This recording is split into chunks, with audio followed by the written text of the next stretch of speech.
বাংলাদেশ ক্রিকেটের সবচেয়ে উজ্জ্বল তারকা সাকিব আল হাসান একদিকে দেশের গর্ব, অন্যদিকে বিতর্কের স্থায়ী কেন্দ্রবিন্দু। শুরু থেকে শেষ পর্যন্ত প্রতিটি বছরে তার মাঠের পারফরমেন্সের চেয়ে বেশি শিরোনাম হয়েছে মাঠের বাইরে তৈরি হওয়া গুজব, সম্পর্কের অভিযোগ, আচরণগত ঝড় ও রাজনৈতিক সিদ্ধান্তকে ঘিরে। বিশেষ করে নারী সম্পর্কিত নানা আলোচনায় তার নাম বারবার ফিরে এসেছে বিস্ময়কর তীব্রতা নিয়ে। আর সেই সব আলোচনার কেন্দ্রে সবচেয়ে পরিচিত দুই মুখ নাফিসা কামাল ও তানজিয়া জামান মিথিলা। কুমিল্লা ভিক্টোরিয়ান্সের মালিক নাফিসা কামালকে ঘিরে বিতর্ক ছড়ায় এক ভাইরাল ভিডিওকে কেন্দ্র করে। সামাজিক যোগাযোগ মাধ্যমে হঠাৎ ছড়িয়ে পড়া সেই ভিডিওতে দাবি করা হয় নাফিসা ও সাকিব নাকি বিদেশে একই হোটেলে ছিলেন।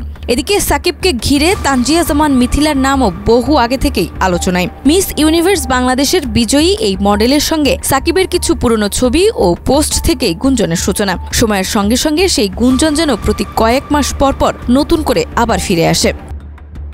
সব মিলিয়ে সাকিব আল হাসান যেন এক জটিল চরিত্র, কখনো সুপারস্টার, কখনো বিতর্কিত, কখনো প্রশংসিত বা সমালোচিত। সব পরিচয় এক মানুষের মধ্যে মিলেমিশে একাকার হয়ে গেছে। নারী সম্পর্কিত গুঞ্জন, মাঠের আচরণ, ক্রিকেট বোর্ডের সঙ্গে সম্পর্ক, বোলিং অ্যাকশন, বিজ্ঞাপন বিতর্ক, রাজনৈতিক অবস্থান, সবকিছু মিলিয়ে তিনি বাংলাদেশের সবচেয়ে আলোচিত ক্রিকেটার, আর সবচেয়ে আলোচিত বিতর্কও তিনি।